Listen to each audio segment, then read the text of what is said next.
Welcome back to my channel. So it's been a while. I think the last time I made a video was about 6 months ago. So, it's kind of weird to be back to doing this again. So before we get started, let's play a little bit of catch up. So over the past 6 months, I've had quite a lot going on. A lot of new changes, a lot of new stuff's been happening. If you've been following my Instagram at all, then you'll know a couple of the changes that have been happening, the biggest of which is that I got a new job! Yay! It's great. I absolutely love it. I work at a bookstore, which is like a nerd's dream come true. It's fantastic and I love it, but it means that between work and school, I just don't have the time for podcasting as much anymore. But I'm currently on a short break from school before I start a summer class, and I'm hoping to get back into podcasting and being more like here on YouTube, because I've been kind of on and off a little bit on Instagram. I'm a lot more, I guess, there on Instagram. Like, I'm a lot more present, I guess the word would be, on Instagram, and so I'd like to get back to doing some more videos every so often. And I thought, what better way to jump back into YouTube than by doing a video which some of you have actually requested, which is my deck collection. So you'll notice I'm at a slightly different background than I usually am. I'm sitting on my bed because next to me is just full of decks. The easiest way for me to do this video was to have a space right next to me, and rather than fiddle with trying to do a chair in front of my bookshelf with a table next to me where I was going to drop things, I decided to just go ahead and do it on my bed. So my dog has just come in, so I'm going to be a minute while I get her situated, and then we'll get going. Say hi, Tinkerbell. Hi. And we're back. Okay, so I just had to do a little switcheroo because my dog is in and out and being crazy. So my decks are now over here. She wanted to lay on the blanket, which is right over here. So, but then she left. She's just going to be like that today. Okay, so what I thought I'd start doing with the first part of my deck collection is taking you through my workhorse decks. So my ones that I use a lot of times, like the ones I use like every day and stuff like that, as well as some of just my favorites. So I'm gonna kind of split this. Sort of collection into 2 videos at least. I'm planning on doing this one, my less used decks, in a second video, which will probably end up being a hands video, so you'll get to see more of the decks. I'll page through them a little bit more in case people aren't familiar with them. And then I'd like to try to do a third video showing off some of the decks in my trade box. So if anybody's interested in doing a trade with me, look out for that video, hopefully a couple weeks. And yeah, hit me up if you're interested, going to be interested in trading any of them. So note, all of the ones in this video as well as the next video are not for trade. Unless I say so, they are not for trade, so don't even ask. I promise I would not give these decks for like anything. So just so you know. Alright, so let's start with a couple of ones that I'm sure you guys are pretty aware of, and ones that I show a lot or I use a lot. So I feel a little bit out of it a little bit, so we'll get there. Okay, so I'm gonna show a couple of decks at a time, at least to begin with. I probably won't page through these decks as much because they're ones most people are aware of. If you haven't seen them, there are other videos that do a much better job of taking you through the decks. So I'm not really going to be doing that in this one. I'm mostly just going to be talking about how I use them, what I like about them, that kind of thing. So of course the first deck, and if you've watched my channel, you already know about this deck. It is my favorite deck in the entire world, the Stretch Tarot by Joseph Stretch. So this deck is pretty much, well, let's say, I don't believe really in the concept of soul decks or soul mates and stuff like that, but this deck connects to me on a soul level. It's just everything that I want in deck. So no matter what I'm going to ask, what kind of spread I'm going to do, typically if I don't have a deck in mind, this is the one I grab. This is the one I reach for. It's just everything about it I love. One of the things especially I like about it is, besides the fact that it is just, I'll show you a couple of cards, a beautiful collage, Victorian, just delicious goodness. It's also got a really beautiful masculine energy to it, so to me this deck is very much like a big brother archetype. And I like that because as someone whose best friend is pretty much her big brother, I really love and connect to that energy. So this deck is definitely one I connect with, and it just nurtures me on a soul level, and it's just very reassuring. I'm sure not everybody has that connection with this deck. Maybe there's a different deck you have that kind of soul level connection to, but for me this is it. This is it. So some of my other workhorse decks include the amazing decks by Kim Kranz, the Wild Unknown, and the Animal Spirit Oracle. Now, the Animal Spirit Oracle is a little bit newer to me. I've had this Wild Unknown deck for a while. You may have seen it before either on my channel or on my mom's channel. It is our chopped and colored version of the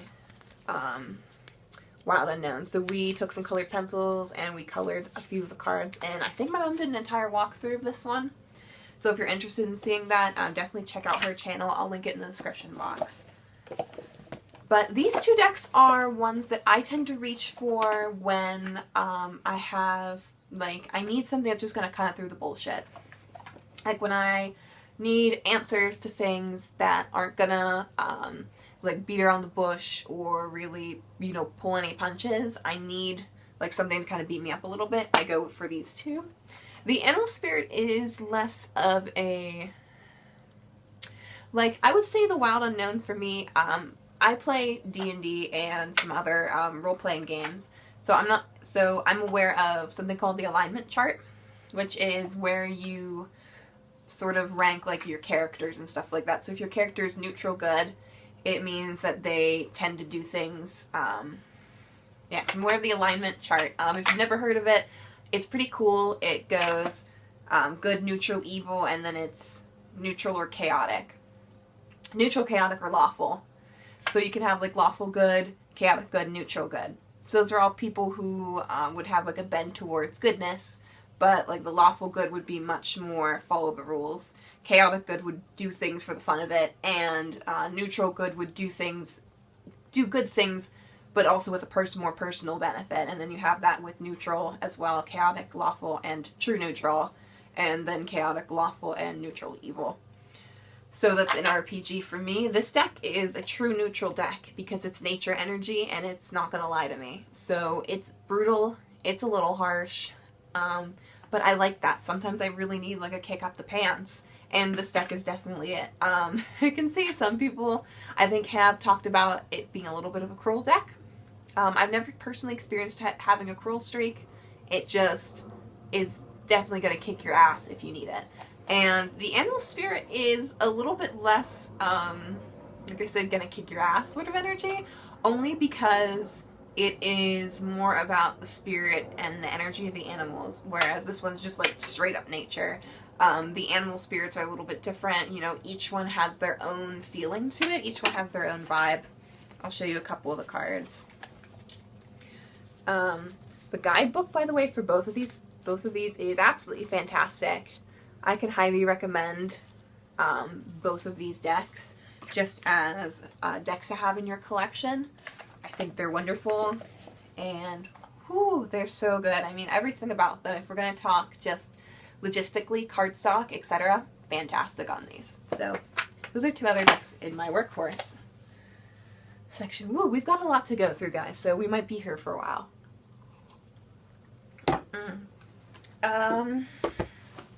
I think some of the other ones that I have been using a lot recently have been the Borderless Rider-Waite-Smith, or Borderless Smith-Waite Tarot. So this one is very similar to, if you've seen the Centennial Rider-Waite-Smith, the coloring and the design is very much similar. I think even the backs are pretty much identical, but they're just borderless. So I didn't think I'd like the borderless. I had the Centennial, but then my mom had both of them out, and she liked the bordered one a lot better. She'd had the borderless, and I found myself really drawn to the borderless, so we just did a little swap there. I love this deck because it's the traditional Rider-Waite, which I honestly don't connect with very much. When I first started collecting tarot, I honestly just did not connect with the original artwork at all. The more I learn about Pixie Smith Mainly it's Pixie Smith. The more I learn about her as the artist of the Rider-Waite-Smith traditional tarot decks, the more I feel a little bit of connection to the cards. So having a traditional RWS deck in my collection is just something that ended up becoming very important to me, and having one that I clicked with was especially important. And this one for me is that I just really connect with the colors and with the more woodblocky vintage style of the imagery. And I tend to use this deck for kind of like with my stretch tarot, I'll just use it for whatever. I like reading with it in 9-card spreads, and especially right now in my week ahead spreads on Instagram. I do them on Sunday nights with a spread that was created by Anya of Tarot by Anya. I know that's her username on Instagram. I'm not sure if that's her username on YouTube or not. But she created that spread a while ago, and I've been using it every Sunday. And I like using it with the borderless Smith-Waite. So that's another one of my workhorse decks. So, okay, if we're going to talk workhorse decks, there are two that I have to showcase together because they are literal workhorses. They are like every day or weekly or, you know, just constantly, no matter the season, no matter the time, no matter the thing, I use them for a very specific purpose. And that would be, I have to pull this one out of the box because you don't know what it'll be otherwise, the beautiful I Am Power Oracle deck. Sorry, I can't remember who created this deck, but it is a beautiful, I think it's 130 card Oracle deck with affirmations, and it's one of the few affirmation decks I actually own, because unlike a lot of affirmation decks, this has light and shadow to it. So you have just I am. All the cards say I am, and they have these beautiful watercolor illustrations. So they'll have like I am student, I am surrender, I am guru, but there's some like different ones like I am shadow is an absolutely beautiful card, and I am, let's see if I can find some of the other, I am complex. So there's like a little bit of, it's not all totally like love and light sort of thing, which I usually really can't stand in most affirmation decks. I'm aware it's kind of like there's a little bit of shade, a little bit of neutrality to it. It's kind of a nice deck that's really well-rounded. And so this is one that I have a little rose crystal that I keep with, rose quartz crystal, and I use this literally every week. We have an altar down in our dining room that I will draw 3 cards from the I Am Power deck and put them on the altar. And I usually try to do that every week. At the moment, the altar's a little bit bare because I haven't gotten around to redoing it, but I'm going to get back there. On my Instagram as well, you will be able to see some pictures of my altar if you scroll back a while ago. So yeah, this is one that ever since I got it, I have been using it constantly. It's all year round, all year, every year, whenever I use the I Am Power deck. And it's just a really like wonderful little deck because it's small, but it has so many cards to it, and being able to pull different cards so you can choose whether you want to just sort of, you know, randomly, like intuitively pull them, or if you want to pull specific ones to manifest certain energies. Like if you're really working on like being a teacher, or you're really working on learning, you know, being a student, they have I Am Teacher and I Am Student. If you want to work on different chakras, they do have chakra cards in there as well. So like I Am Throat, I Am Heart, I Am Sacral, all that kind of stuff. As well as just some different ones, like, so if you're looking to manifest like shadow energy, you could do I Am Shadow or I Am Fire, and all these just really beautiful cards that have a lot of depth to them, and they're really beautiful as well, and they're really compact, so I like putting them on the altar. And they're just kind of nice little reminders for me, like as I walk by through the dining room, I can, you know, take a look at them and sort of have this mantra to say if I, you know, choose to. And another deck that I use I would never have thought before that I would connect with is the Tarot Mucha, which is, I have to put a gum band over top of it. It is a really beautiful Art Nouveau tarot deck. And it's based off of the traditional Rider-Waite-Smith imagery, just redrawn in a Art Nouveau style. And cardstock's really nice. I really like this deck stylized. It has a really nice little white book. The stuff in there is just, it's good. Like, it's pretty typical of a RWS little white book, but it's great. And one of the things that I've been using this deck for, not recently, I fell away from it when I started doing my week ahead spreads, but I have this printout, which I will show you now from, see, it is www.magicalpowerwithin.com, and it is tarot spreads for every phase of the moon. As you can see, this page has been really well worn, but I was using that before I was doing the week ahead spreads because I have a moon app on my phone. I was using this. I was using these as sort of like those week ahead spreads, and using the Tarot Mohawk because that really clicked with it. It's a very, like, if I had to give an element, I'd say this deck is a very watery deck. It's very emotional. It's very much going to connect on an emotional level, at least for me, and so it worked greatly for doing moon readings because it connected right into that moon energy and was able to read it in a way that was very concise, as well as being able to give like advice for the different moon phases. Almost dropped it.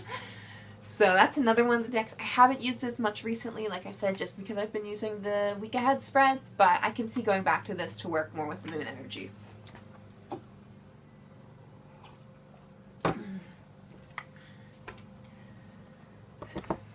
So a lot of the, not yet, okay. Another one that I use very frequently is one I'm sure most people will be familiar with, and it's the Morgan Greer Tarot. So this is a redrawn Rider-Waite-Smith deck, and it's beautiful. It's a very beautiful deck. Normal tarot size, everything like that. And this one is another one of my decks that I use for a lot of general readings, 9-card spreads, that kind of thing. The like stop-start advice, 3-card spreads, stuff like that. I usually go for Morgan Greer. I find this is the one I tend to reach for as well if I'm doing readings on, say, issues that aren't related to me. So like world issues, politics, political figures, you know, anything like that that's kind of outside of my, I guess, my realm of control. I really like using this one for, because it kind of taps into just that general energy of the world, and it's a very neutral deck. So, and with, of course, the Rider-Waite-Smith, you have all of like a nice equal amount of light and shade, so there's lots of great stuff to it. And if you were like me, I actually got this one before I got the Borderless Smith-Waite that I showed earlier, because I got this one because I did not connect with the RWS imagery, as I said before. There was nothing in it for me, even though I love Victoriana and like Victorian artwork of all kinds, those woodblock prints, stuff like that. I just simply did not connect with it until I started learning more about Pixie Smith, and then I connected with it. But before then I had, the Morgan Greer was my only like clone of the RWS decks. So I really do highly recommend this deck. I love it. It's great. And I still use it. I still really love it. Okay.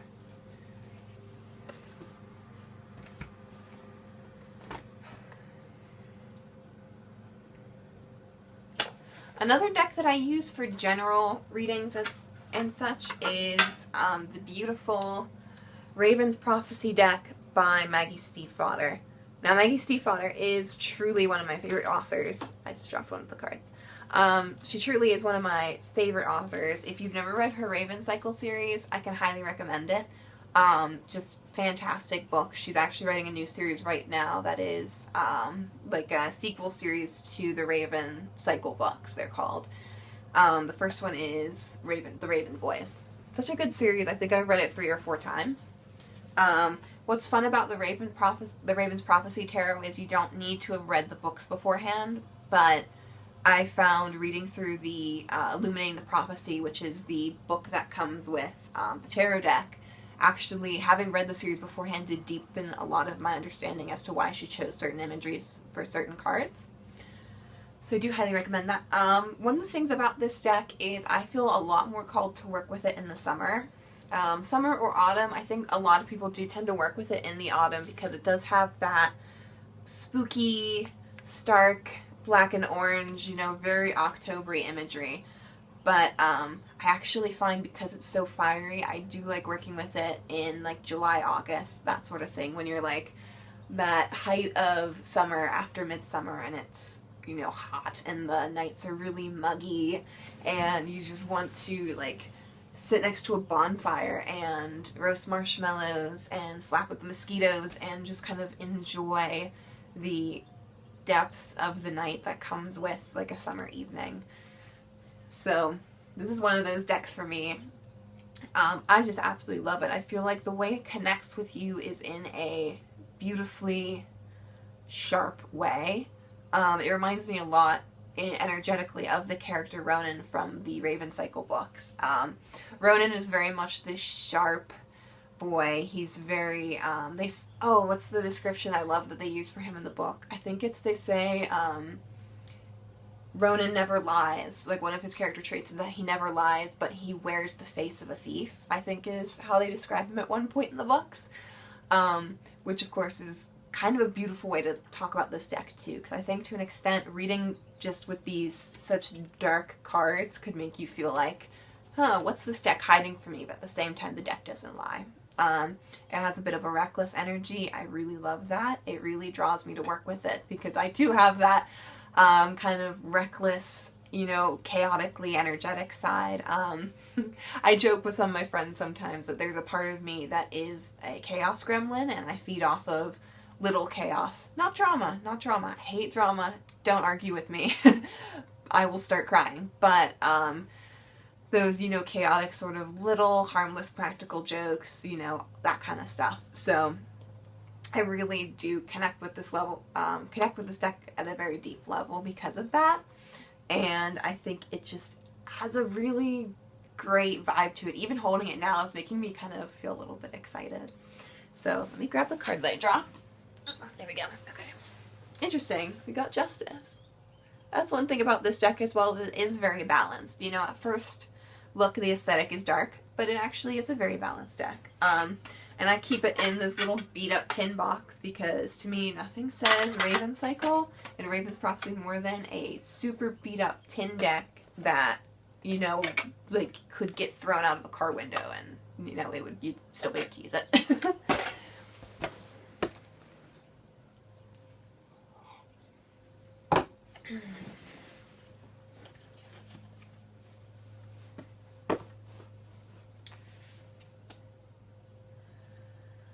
Okay, so at this point, I think I've covered most of the decks that I use for general usage, and I'm going to be moving a little bit more into exclusively covering decks that I have a purpose for. That being said, that's not necessarily going to be the case 100%. I did not really organize this before I started filming. So some of the decks that I have here are also some ones that I don't use frequently, but that I would never part with for anything because I love them. So let's cover some of those ones first. My biggest one is my amazing Vampire Tarot by Robert M. Place. Now this deck is out of print. It's pretty rare now. My mom managed to find it for me because she's literally the most amazing person on the face of the earth.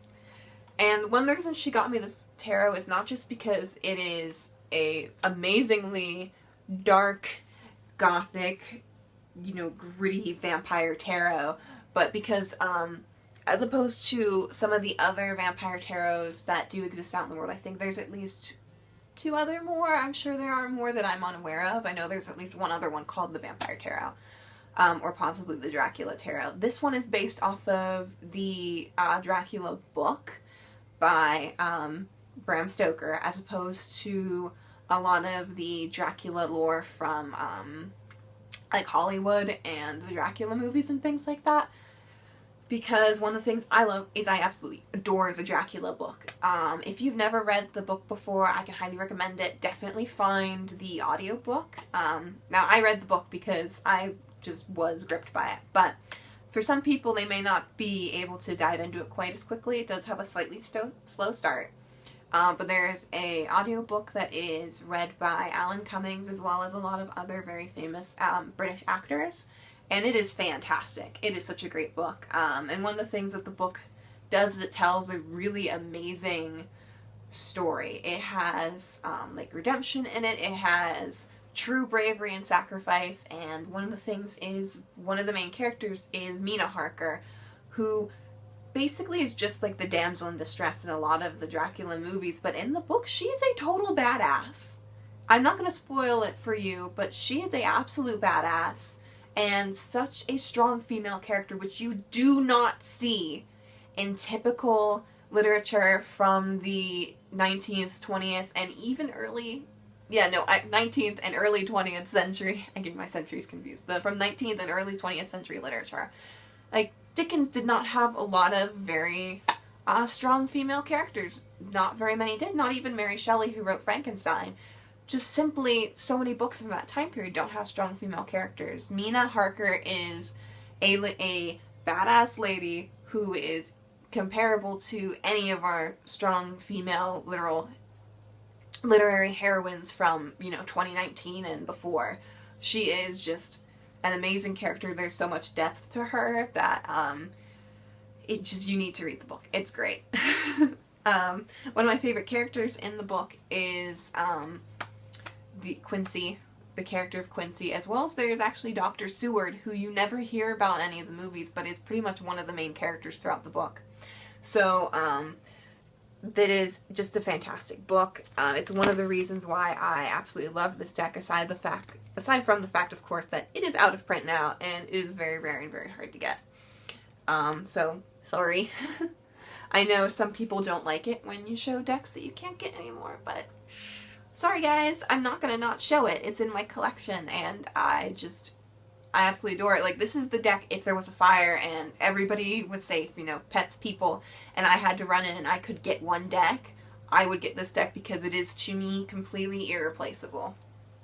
So, I don't do too many readings for it. Like, if we're going to talk practically, I just don't read with it very much. I, read a lot more of it when I first got it because I was trying to find the vibe it had. I'm still a little bit struggling to get the vibe.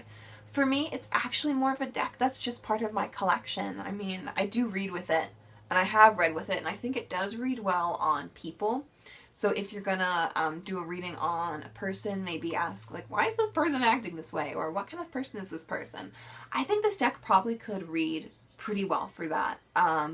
Because the story of Dracula itself is very much about human nature and about the way we relate to others and what is sacrifice, what is love, what does it mean when we turn, and in the book, of course, it literally means turn into a vampire, but what does it mean when we turn and kind of move from the dark to the light, or vice versa, from the light to the dark? What does that look like and what does that mean? So what is the depths of human nature, and how much of it is choice, and how much of it are we coerced into? So this deck does read very well, I think, on people. It's much more of a collector's deck to me because I just love it. The book as well is fantastic. It has a lot of vampire lore from traditional folklore as well as what was used in the Dracula novel. So, great deck. Totally love it. As you can see, I'm a huge classic literature fangirl. Probably makes sense why I'm working in a bookstore. Okay. So I'm just going to go through real quick a couple of decks that I don't use very much, but that I really like having in my collection. And even though I haven't worked with them too much, I just really like them. So let's go through with those real quick. One of them is the Textured Tarot by Lisa McLaughlin. One of the things I really love about this deck is the fact that it is a wonderfully, beautifully inclusive deck as far as age, race, ability, etc. So this deck does have, even this is one of my favorite cards in this deck, the Temperance card. Just absolutely beautiful. And it does have, I think out of most of the decks I have, even some of the ones that are exclusively supposed to be diverse, this deck does have a lot of diversity in it. It features several people of differing abilities as far as physical ability. There's someone in a wheelchair. There's, I believe, a man who has, I think it's the King of Blades. It has a, he's an amputee, and I don't know if I'll be able to find the card. But it's a really beautiful deck, and I really like having that deck in my collection because of its diversity and because it's kind of a beautiful, because it's a beautiful collage deck, it goes very well with the stretch tarot. They're kind of like the dark and light side. So this one's much more pastel-y, so it's more the light side, but that being said, not necessarily energetically, just aesthetically. That's a good one. Another one is Tarot of the Moon Garden. So this one's kind of a loose Rider-Waite-Smith clone. It's not really a clone, but it's based off of the Rider-Waite-Smith system. And what I like about it is it has a very storybook feel to it. And I'm sorry, some of the cards are going to be upside down. But they're the backs. I used this for a Shadow Work November challenge that I never ended up finishing. Let's see, make sure you can see that card. But I like it because it's a very gentle deck. And to me, because it's so fairy tale-y and storybooky, it really was nice to be able to do shadow work with it because it treated you very gently, especially because I was exploring some trauma and problems and stuff like that that had occurred in my childhood and things like that.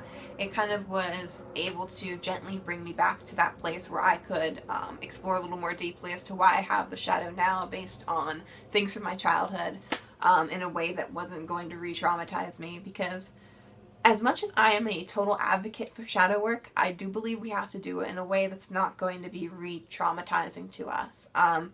I personally, one of the other big changes I had that happened in my life is I started going back to therapy. I also started on a medication for anxiety, and both of those things have helped me immensely. But I needed to get to a place where I was able to own my decision to do both of those things. And one of the things that's important most with the kind of therapy that I'm doing, which is cognitive behavioral therapy, which is what most people think when it's talk therapy. That's what most people think of. And that's what this is.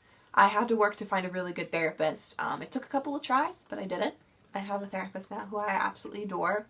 And one of the things that is fantastic is that I'm able to work with her on working through trauma without being re-traumatized, which is one of the most important parts if you're ever going to do any kind of shadow work or therapy or anything like that. And by the way, I consider shadow work and therapy two separate but congruent things. Tarot is absolutely no substitute for therapy. I've heard some people say that. It's not. It's simply not.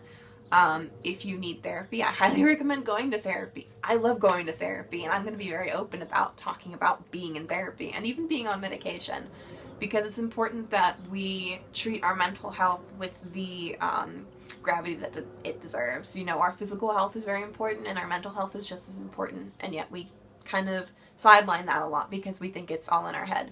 It is all in your head, just like your pains in your body are in your body. It doesn't make it less real. Okay, but tangent aside,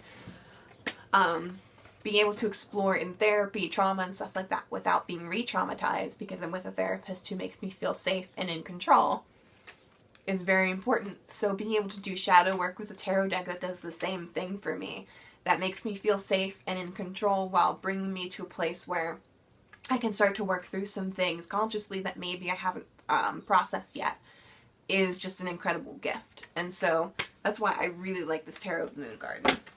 I thought that was going to be quick. It's not being quick. It's fine. People love it when we have long videos, because guess what? We're going to have a long video. We're not even halfway through, guys. Get yourself a cup of tea, take a little break, pause here. I'm going to take a sip of water, chill out, and then I'm going to continue. Okay. Another deck I love. My Happy Tarot. Happy Tarot is such a great deck. It's so cute. It gives me freaking, like, whole ass cuteness aggression every single time I play with it. It is just the cutest deck ever. And again, I really have this draw to these kinds of cards that are just sweet and childlike in a way that then I can cover slightly heavier topics if I need to in a way that's going to be non-threatening. I've also read for other people with this deck because I did have someone contact me a couple months ago for a reading, and she asked if we could do this deck, which I was like, of course, absolutely, because she really connected with it from my Instagram posts. And we had such a beautiful reading with it. It was incredible, so deep. I mean, what a great deck, but it is so charming that it just blows me away. It's so charming. It's so sweet. Just absolutely another deck that I love to pull out when I need just a card that's not going to be too hard-hitting. You know, when I'm in an emotionally fragile place, but I want to do a tarot reading. Most of the time, if I'm too emotionally fragile, I will stay away from tarot, just because, not because it's bad, but because I know for myself, I need a number of, I need like a level of emotional not fragility in order to read tarot, because sometimes it tells me what I want to hear. And sometimes it tells me what I don't want to hear. That's the problem. It tells me what I don't want to hear. And, yeah, so if I'm feeling emotionally fragile but want a tarot card, I go for my Happy Tarot, because it's so sweet and so cute. Okay. Speaking of decks that I shouldn't read with when I'm emotionally fragile, the absolutely fantastic, amazing Next World Tarot. Now, this deck is like as big as my head. It is true postcard sized. It is freaking huge. It is so big, but it's also fantastic. So this deck is a deck that was purposefully created in order to showcase normal, everyday people. So you're going to see people of varying sizes. You're going to see people of all races. You're going to see people of varying abilities. You're going to see people of different gender expressions, which is not something that is typically covered in many tarot decks. You mainly have... Oop, okay, let's show some boobs. There's the Empress. Yay, boobies. Okay. But you're going to see, like, some people in here who people would say, is that a boy or a girl? And it's like, doesn't matter. They are what they say they are, you know? And so that's the fun thing, because, let me see if I can find a card. I can't really. There's just a lot of fantastic cards in here. They're all really beautiful. So you can see there, we've got someone with a cane. We have this one, which I love, Revolution, of course, talking very much about, like, refugees and things like that. So that is, bam, this deck does not shy away from political talk at all. And the reason I say I should not read with this deck when I'm emotionally fragile is because, even though it's an absolutely beautiful deck, it is a little bit, it can be a little bit harsh sometimes. There was a point where I pulled a reading from it and I was just feeling super, like, fragile, and I needed a card, and I pulled a card, and it was like a slap in the face. And this deck's actually been in timeout ever since. I think it's been about a couple months now that it's just been in timeout. I was actually talking with my friend T, who is Cosmic Creeper, about it when it was happening. I pulled the deck. I'm like, this deck is going in timeout. This, I mean, what a little fucker to pull that card, you know, right when I didn't want to hear that sort of thing. So, but honestly, the energy from this deck is amazing. It is a revolution. It is revolutionary. It is the millennial and Gen Zers, you know, my generation and my siblings' generation, who are looking to change the world radically. You know, we're not sticking with the normal binary as far as political binary, gender binary, sexual binary. We're breaking down walls, you guys. So this deck is very much exactly made for, I think, this generation. It's made for the Parkland generation. It's made for the up-and-coming LGBTQ generation who, you know, who don't really have to come out anymore. That's the amazing thing, which I've heard a lot recently from some moms of younger LGBTQ kids, that at school, a lot of these kids, like these kids who are 14, 15, 16 at this point, they don't have to come out anymore because, you know, they can just be like, hey, you know, if, you know, hey, I'm a boy, please use he, him pronouns for me. Or, you know, hey, I like girls, you know, or whatever. And people are like, okay. You know, the kids just, they don't care anymore. That gives me so much hope for the future, you guys. It's amazing. But yeah, that deck is very much that way, and it's a little bit hard-hitting. You know, if you need that, that's good, but hey, like, our activism right now, sometimes you have to take a step back. You can't be an activist 24/7.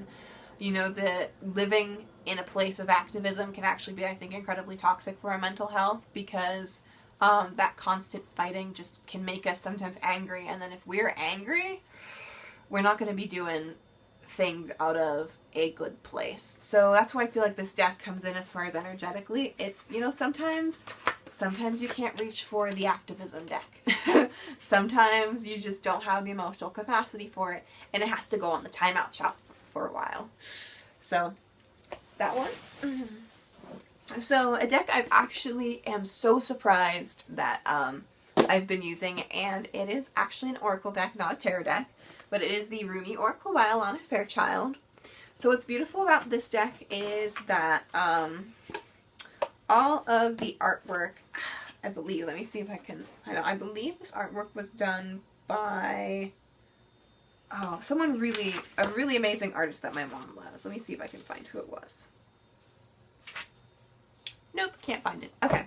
But the artwork, as you can see, is absolutely beautiful, and all of the cards have a little number in the bottom, and they have some keywords and things like that. And each card is paired with a Rumi oracle, with a Rumi poem, I should say. And Rumi, for those of you who don't know, is a Persian poet, and their poems are all translated into English in the book. And as you can see, they're quite long. It'll have the poem, and then it'll have several pages of oracle, basically. And what I loved doing is pulling a card of these and putting them on my desk, because I really just am connecting with that artwork. I'm really starting to connect more with poetry. I never really liked poetry. Never thought I'd be into it. My lit teacher was very sad that I was never really into poetry. But more recently, I started writing poetry, and in my creative writing class, actually, for last semester, we did a whole section on poetry, and so I kind of got to read a lot more and learn a lot more about poetry, and I've definitely gotten more of a deeper understanding of it and more of an appreciation for it. So I've really been enjoying using the Rumi Oracle. So gosh, okay. So another deck that I like, which you guys have seen before, I think I talked about this in one of my altar setup videos, is the Beautiful Moon deck. So what I like about this oracle deck is it's not really an affirmation deck as much as a intention deck, I would call it. Oh, sorry. Where it has a card, a little saying on it, or it has the image, a saying, and then it has the book, and with the book it'll have some different things. If you pull the card number 18, Heal, it'll give you like something to say that's on the card, like I allow stillness to heal and reveal, and then it will have written up about it, and then they often have ritual suggestions. So it's a pretty neat deck. This one, the energy of it is very feminine and centered. So I personally like that because I love me some feminine energy, but I can see, not everybody may connect with that. It's a little bit Coachella as far as its energy being a little bit hippie, like slightly trying too hard, it's a little bit cringe, but I really like the energy that I get off this deck. I use it for my altar spaces, usually as an intention setting. So sometimes I'll pull a card from it to say, like, what energy do I need to, manifest right now? Or I'll choose one based off an intention that I want to set. So it's pretty cool.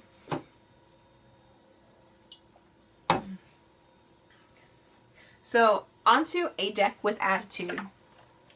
And that is the Dame Darcy Mermaid Tarot. This deck, you guys, I just did a Monday reading for it yesterday. Nope, 2 days ago. On Monday, and which is up on my Instagram. And my god, this deck has so much sass to it. This is the Madam, Dame Darcy will read your fortune, darling, sort of thing, leaning on a table with a cigarette and a cigarette holder.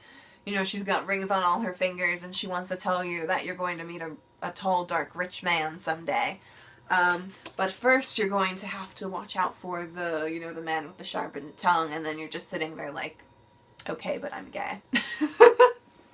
It's a great deck. It has sass. It wants to read your fortune. I have very few tarot decks, actually, that want to do that purposefully want to try to predict and read your fortune. This is one of them. It is fantastic. Now, the version I have is the 2nd edition, which I've heard is slightly different from the one that's currently in print, I believe. The colors are a little bit differently, so someone on Instagram said. But they're beautiful, they're so vintage, and just awesome. I totally love this deck. And it's Mermaid. I've been really feeling that Mermaid energy. I can actually see out my bedroom window our swimming pool, which my dad is getting ready, and the water actually looks like it's starting to look clear. He's been putting all the chemicals in it. He's been, you know, bleaching it and all the stuff that you have to do to get it ready. He's a chemical engineer, so this is like his jam. And I've been able to watch the pool go from literally like the most disgusting green pond you've ever seen to beautiful clear blue. It looks fantastic. You've probably been hearing yard noises throughout this entire video. I can also see out my window the neighbor who is doing all of the lawn work today. Everyone and their dad is doing lawn work today. It's a Wednesday, guys. What's so special about Wednesdays that you need to do lawn work? Anyway. Another deck that has severe attitude is the Taro Del Fuego. This deck is one that I actually created a spread for that I had up in my Etsy shop. I actually closed my Etsy shop, not because I, like, it's not a sad thing that I closed down my Etsy shop, just why I was doing readings and stuff like that, because I honestly didn't get much traffic through it, so I just took it away just so I didn't have to think about it, but this was one of the ones that I had a specific spread for called the Labyrinth Spread, which was about finding your way through a problem. And I paired this deck with another deck that I have, the Spirit Speak, which will probably be in my next video, because I don't use it as much. But one of the things about this deck is I think it's Thoth based. I think it's based on the Thoth system, and it is just, I mean, wham bam. I mean, it is not going to hold back, but it's so different in comparison to, say, the Wild Unknown, which is also, you know, very hard hitting, not gonna pull punches. This one's a little bit like, it's not gonna pull punches, and it's also got a razor blade hidden in its hand, and, you know, when they go to high five you, it might cut you, but then it'll be like, aha, it's for your own good. Excuse me, you just cut me. But, you know, at the same time, you kind of can't fault it. I mean, this is a little bit of a back alley deck, like it's gonna beat you up. But when you come out of the encounter, you'll be like, oh, you know what, that actually helped. But that's kind of the Thoth system, at least to me. The Thoth system kind of wants to beat you up. It's not a nice system like the Rider-Waite-Smith is. You know, it's not one that's going to be like, oh, you're going to meet the King of Cups and you're going to be happy forever. You know, it's kind of like, hey kid, you want to buy some knives? It's like, what? But it's a great deck. This is another one I feel very called to work with in the summer because, of course, it's got all of that fiery emblems to it, the, like, symbology. It's, like, every card has flames on it. It's the Taro Del Fuego. It's literally a tarot on fire. So I feel called to use this, especially after the summer solstice, around the same time that I start feeling called to use the Raven's Prophecy, because it's summer, it's midsummer, it's hot. Everything is hot, including this deck.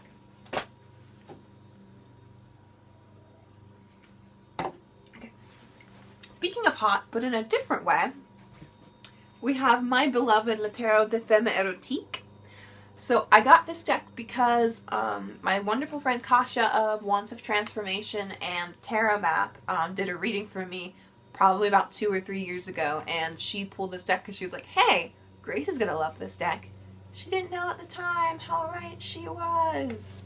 So this deck is exactly what it sounds like. It is naked ladies. So if you don't want to see naked ladies, you can skip ahead a little bit. So it is some beautiful vintage erotic images, which are all so beautiful. Like, this deck is just so sweet. Everything about it is so just, even some of the more like some of the images are not, you know, they're not all sort of like sweet looking, but there's something about this deck. And what it is it's just a sensuality that I really appreciate. So these were made with, it was made by, let's see, Beauty History Magic. I've looked everywhere. I can't see if this deck is still available. So I'm sorry guys, this deck might also be out of print. But one of the most wonderful thing about it is it's made using, of course, actual Victorian erotic art. So it's all using photographs, and at the time, these are very, you know, this was genuinely, this was pornography back then. You know, this was the Playboy sort of thing of the era. And the deck is set up like a tarot deck. I use it like an oracle because it certainly doesn't follow any tarot system that I know. And it doesn't come with a booklet. Haven't been able to find whether or not it has a booklet anywhere. If you know if this has a book somewhere, please let me know, because I would be really interested in reading the book. But yeah, as opposed to, I think, a lot of our modern pornography or modern erotic art, there is none of that, like, violent sexuality. Like, this deck is just pure sensuality, which is very different. I think we conflate the two things, sensuality and sexuality. But, you know, sexuality is one thing, sensuality is completely different. Sensuality is things that we enjoy touching, so it's soft fabrics, or things with nice textures, or, you know, chocolates, or wine, or, you know, stuff like that. It is things that we enjoy based on the sensation we get from them. And can sensuality be sexual? Of course. You know, I think lots of things can be sexual. But I think the main idea behind a lot of sensuality is it's based on the sensation. So it's sensations that make us feel good. Whereas sexuality is very much related to sex. Of course it is. And a lot of our sex nowadays has very violent, angry overtones to it, which I do not like.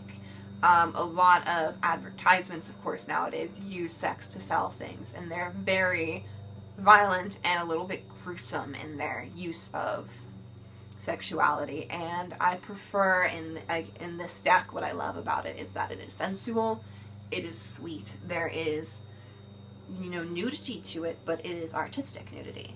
There is a softness to everything. It is a very sweet, very feminine, very sensual deck, and I think some of the cards could definitely be a little bit sexual, but it is just so sweet, and it's not something we tend to see nowadays. So that's one of the reasons I absolutely adore this deck, is it is just wonderful. And I love just how artistic all the nudity is, and it is, everything about it really speaks to me. It's not just because, hey, naked ladies. Seriously though, it's because this is just a beautiful sensual deck, and it's sweet. Those are the only words I can really use to describe it, is sweet, you know? So, I love this deck. If I could save 2 decks from a fire, this would be the other one, because again, it's out of print, and I love it. Okay. So, we're almost done, you guys. I can't believe that this video is already starting to get to be about an hour long, but we're nearly done, I promise. So, speaking on Victorian decks, another deck that I've absolutely fallen in love with, and although I don't read with it as often, I really enjoy, is my Antique Anatomy Tarot. So this is by Claire Goodchild, who's also known as Black and the Moon. I have her Oracle of Oddities. That actually probably should have gone in this video, but I haven't used it for probably a good 6 months. So that will be in the next video of my, what did my mom call them? Also runs. My also runs. If we're doing like the Workhorse, the also runs, you know, like in the Kentucky Derby sort of thing. So what's fun about this Antique Anatomy Tarot, and I'm sorry some of the cards are going to be upside down, is that it is very much a pip deck. I don't actually own many pip decks, so it's pretty interesting to have a pip deck, which is, in case if you don't know, pip deck is when like the suits and the minors, so like cups, coins, you know, the ace, 2s, 3s, 5s, etc. are more, you know, just a still image as opposed to a scene. So what I like about this is I think this deck could be used more numerologically than as a system. I like that this is actually, I think it's very expressive for being simply botanical. bones and botanicals, it's a wonderful deck. I think it's very expressive. I've actually used it before in 2 different ways. I've used it for health readings, which is very good on, because so much of it is, to me, feels very Victorian medicine, so medical practice, certainly. There is a fun level of connection to the human body because we have so much of the bones. You know, the anatomical overtones, obviously called antique anatomy. You know, the anatomical overtones of this deck I think lends it very well to do health readings. And I've also used it in specific altar spaces, so less as a, not altar, ritual spaces, that was the word I was looking for. So I've used it much more as far as rituals go and that sort of thing. So this is a great deck. Love this deck.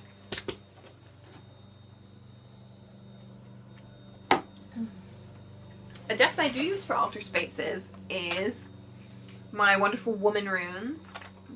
So this is a little teeny tiny deck that I've shown before in my altar run-throughs. And it is a oracle deck with runes. It's called the Woman Runes.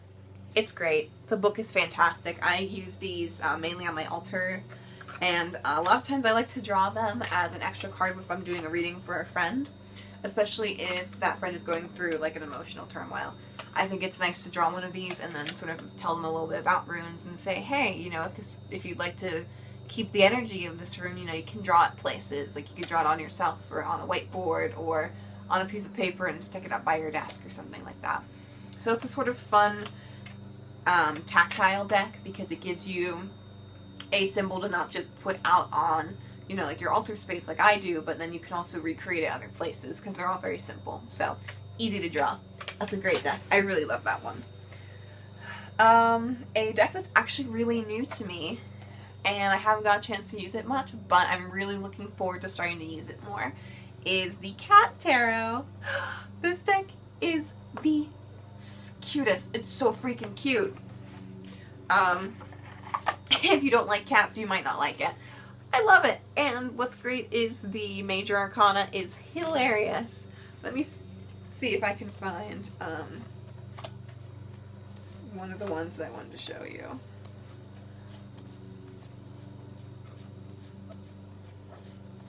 There we go.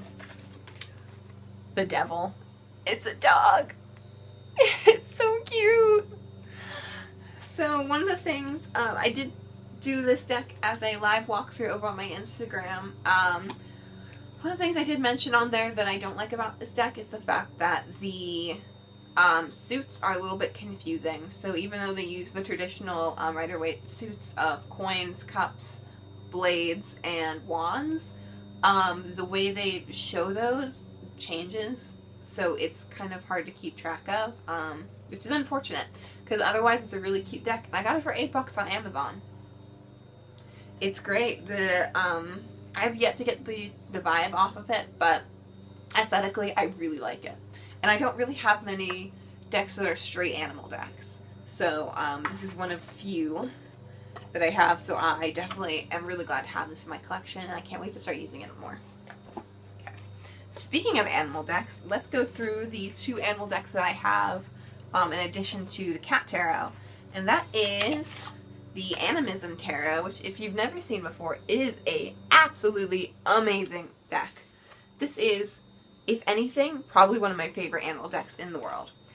So the thing about the Animism Tarot is it has, it's the Rider-Waite Smith, but every card has an animal on it. And one of the great things about this deck is that it has an e-guidebook that takes you through all of the animal energy. So for each card, it explains why they chose that animal. So, you know, why they chose the llama as the fool and stuff like that. And it's great. It's such a well-made deck. This deck, it is so incredibly well-made. Like, they put so much thought into this deck, which I don't think is very usual in an animal deck. I think most of the times animal decks, they're a little bit, unless you have an established deck creator like Kim Kranz, you know, who created the Animal Spirit Oracle, I think a lot of animal decks just slap an animal on them and be like, oh, this one's the fool, you know. And it's like, no, you need a little bit more thought put into it. And the Animism Tarot definitely put the thought into it. So it's fantastic. Totally love it. I could not love it more. This is also one I feel called to work with in summer, because in the summer I'm definitely more attuned to animal energy. I like using it with an oracle deck that will be in my next video, which is the Messenger Oracle. I actually did make a nature trail spread for it, which was based off of just some cards that I pulled for myself on trying to get back more connection with nature. I think I did that about sometime like last August or something, but I love this deck. Okay, and the other animal deck I have actually isn't mine, it's my mom's. I stole it. It's the Spirit Cats. I should just go ahead and order my own copy. It's not that expensive on Amazon, but have I done it? No. Will I? So this is a really fun deck. It's a small square oracle deck, and each card, instead of having a booklet, each kitty cat has a name and then the energy written right on the back of the card. So that makes it really easy. I know T, Cosmic Creeper, who I mentioned earlier, has actually done some lives and stuff like that where she draws cards for people, but she will draw these. So she'll do that, and then she'll read the background, the back of the card, I mean, and then she'll, you know, tell you a little bit about how that might relate to whatever question you're asking. So honestly, it's super fun. It is just a sweet deck. I've been using it a lot on my altars lately, because the watercolor design really goes with the I Empower cards, but also because I've really been feeling like I need that kitty energy right now. It's probably why I bought the cat tarot. It's just that really sweet energy. It's basically, oh, kittens! It's so cute! Oh, it's really cute. It's another deck that gives me cuteness aggression. Definitely one I love. Again, with these decks that have a gentle energy to them, I'm very into that. I think especially right now, just with all the changes I've been having in my life, I just feel like I need something a little bit, you know, gentle. I don't necessarily need, you know, a boot up the ass kind of thing. So, I definitely love that deck. Okay, you guys, we have 4 of them left. So we'll go to one of the ones that I use most frequently that is actually outside of most of the traditional systems that I use, which is the Earthbound Oracle. And the way I use this is actually very similar to a Lenormand deck. So I like using these in like Kelly of the Truth and Stories 9-card spreads, and in other ways basically reading it like a Lenormand. So it's not based off of that system. The Lenormand system has a very particular symbology to it, so this is very much just using it that way for my own sake, for my own practice sort of thing. But I find it actually works really well as someone who's not very versed in that system.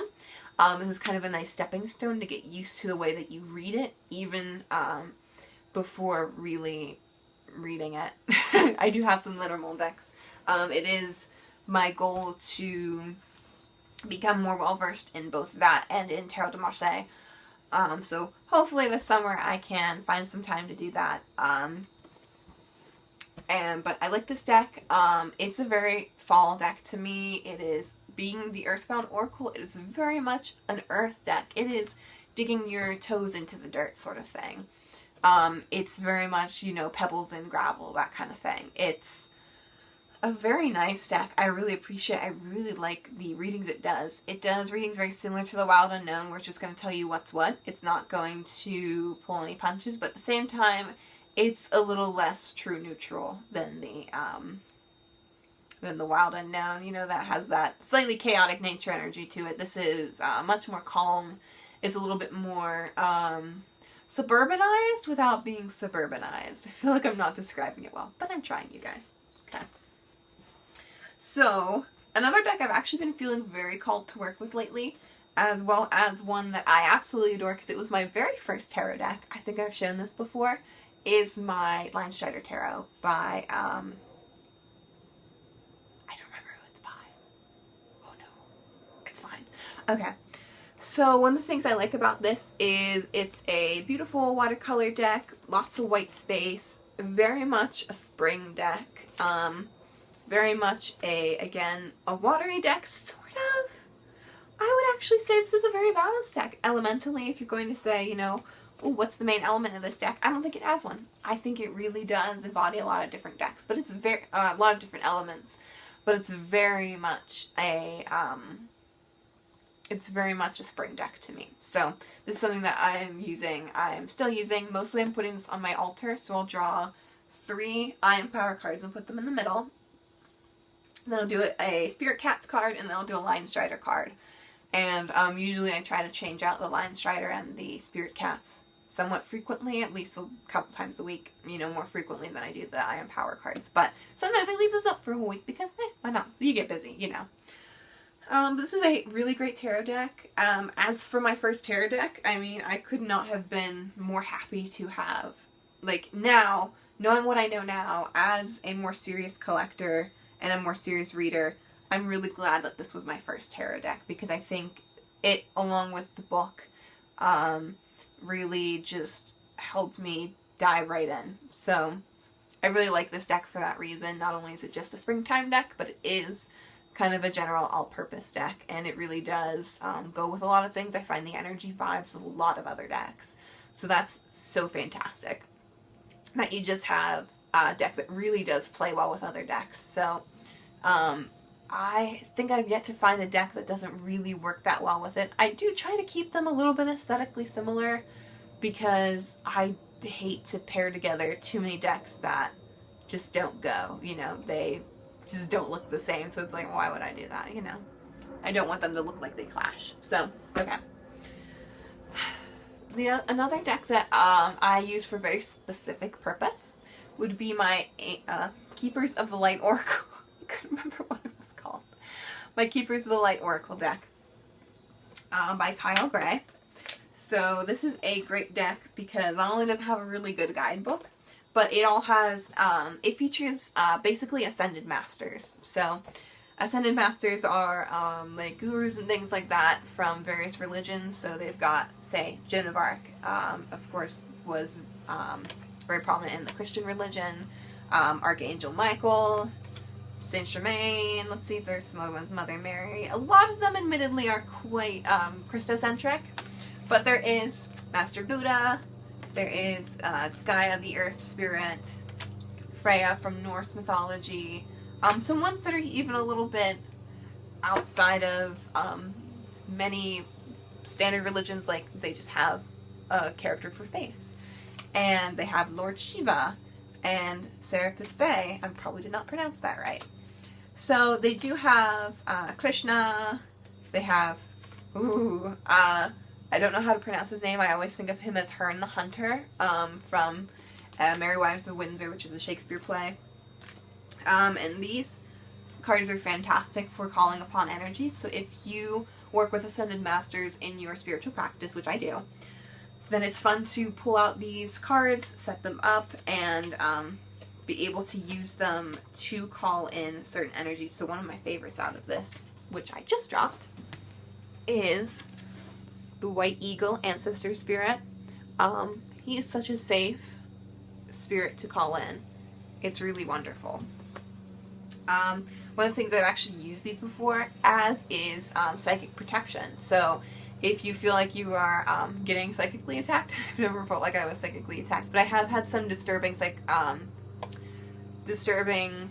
spiritual experiences, mostly linked to psychic experiences linked to ghosts and spirits and things like that. So I've used these before, like set them up around my room sort of like as a protection, or to call someone in, or, you know, to look for an energy that I encountered but I wasn't sure who it was, you know, but I knew it was an Ascended Master, that sort of thing. The only complaint I have about this deck is, oh god, everybody is really white. Even the people who I feel like, you know, they have some the word is gone. Even some Ascended Masters that they have from, say, like the Hindu religion, you know, some of their gods and goddesses and things like that, they're like kind of disturbingly white. Everybody's really white in this deck, so that's the only thing I don't like about it, is I feel like all of the Ascended Masters were very much a little bit whitewashed. But otherwise, it's a really great deck. I really love it for calling upon energies and things like that. It's just a great deck. So, last deck, you guys. We're on the last one. Okay.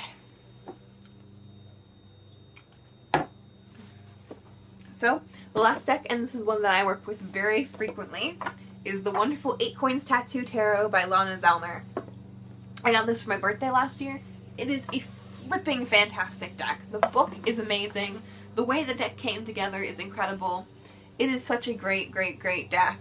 And one of the things that it likes doing is, first of all, it likes reading for a very particular person, who in particular comes to me for readings. But it also, honestly, it likes to be a bit of a fortune teller too. It likes to try to predict the future, which is very fun. I don't have many decks that try to do that.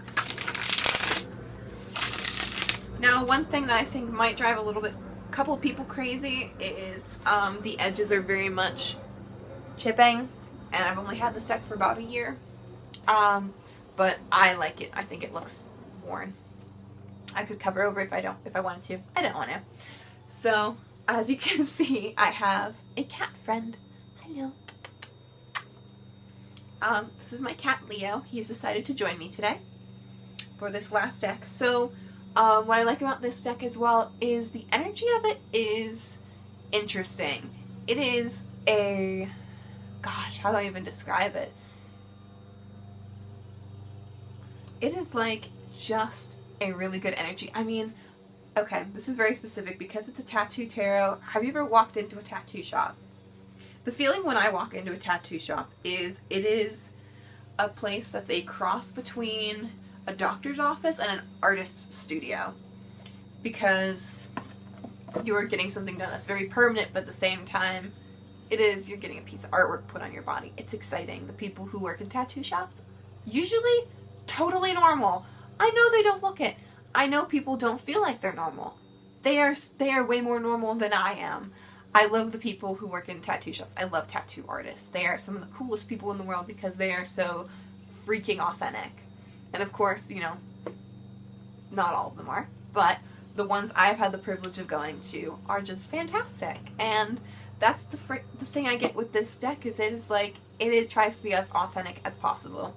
And it tries to be as truthful as possible, while also, you know, sort of embracing both the practical side of the world as well as the creative artistic side of the world.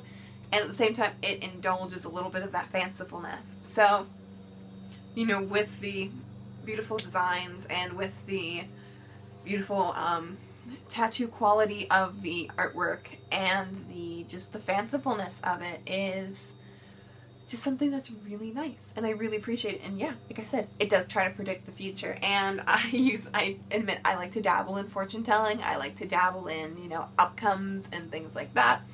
I'm not gonna lie, I really like doing that. It's a lot of fun.